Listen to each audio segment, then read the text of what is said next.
Do you agree that narcissists can also show love? What if it's a different kind of love? Will you still take it? Often it ends up as a manipulation technique. It is usually why people stay stuck in these toxic and trauma-bonded relationships.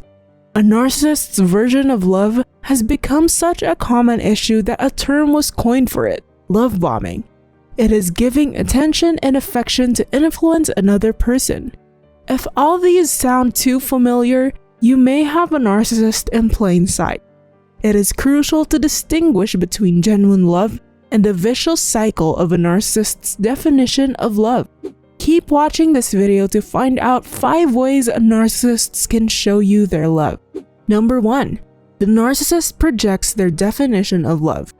Projection is a concept popularized by Sigmund Freud. He is the founder of psychoanalysis. He infers that some people cannot accept their thoughts, feelings, and ideas, or lack thereof. This has its consequences. They tend to attribute it externally to others. This toxic practice is common among narcissistic relationships. Narcissists can't empathize or handle abandonment.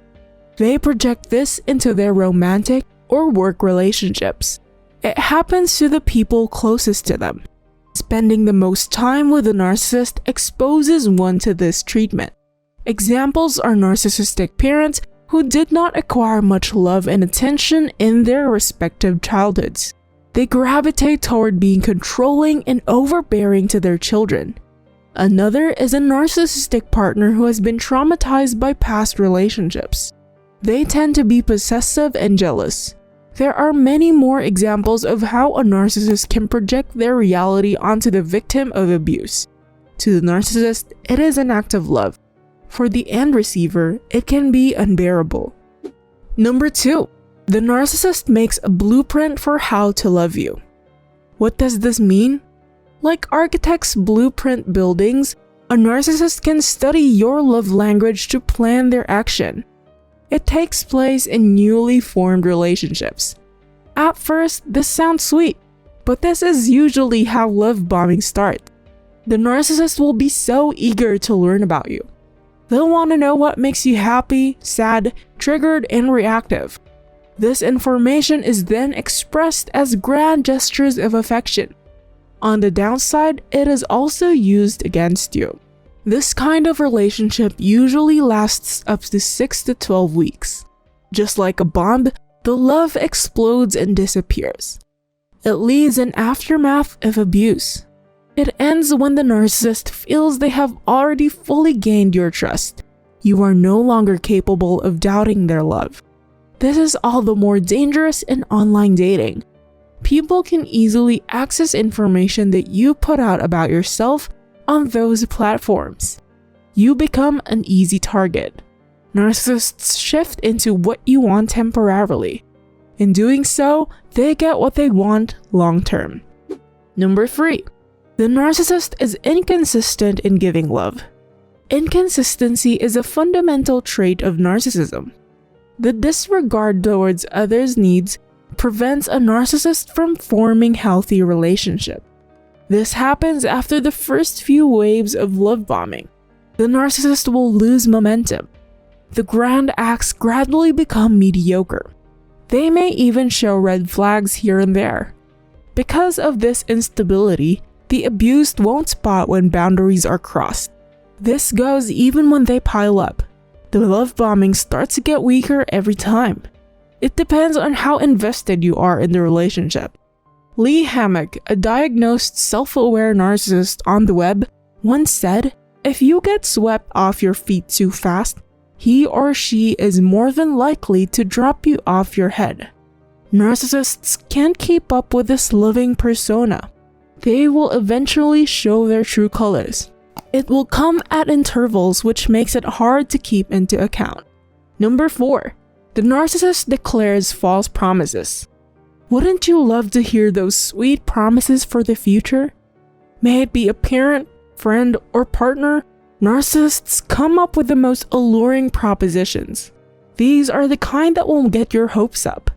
This happens even if the relationship isn't fully established yet. A narcissist makes those statements as the building blocks of their trap. The abused believe that these will come true. There are times where narcissists don't deliver. They then ask for another chance for you to take their word for it. The narcissist may not even be aware of this behavior. They have already developed cognitive dissonance. A narcissist participates in actions against what they have promised. It is hard to maintain trust, although it is harder to let go. One might hold on to the hope that they'll change for the better, but narcissists can't change if they don't want it truly within themselves. Number 5. The narcissist loves conditionally. A widely known relationship proverb says, "Give everything and expect nothing." This misleads so many people stuck in narcissistic relationships. It encourages them to keep on giving regardless of if it's at the cost of their well-being. It goes incomplete. It omits the fact that expecting nothing does not equate to tolerating abuse. It becomes ironic how a narcissist proposes unconditional love yet expects you to do the same. Only at their end of the bargain, they include giving abuse and trauma. A narcissist wants you to be okay with this. Once they get tired of love bombing, their masks fall off.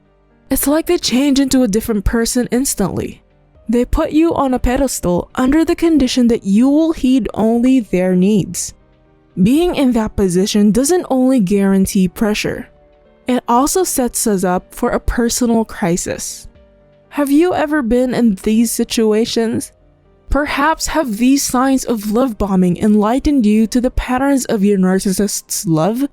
A narcissist can project onto you, manipulate you, be inconsistent, make false promises, or put their love up for ransom. The critical takeaway from identifying their version of attachment is that no one should settle for it. Even if you caught on to it early on or a bit too late, the next vital step to take is to get out of it. As soon as possible, take back your reality. Set reasonable boundaries to define how you should be treated. After all, they say, good fences make good neighbors.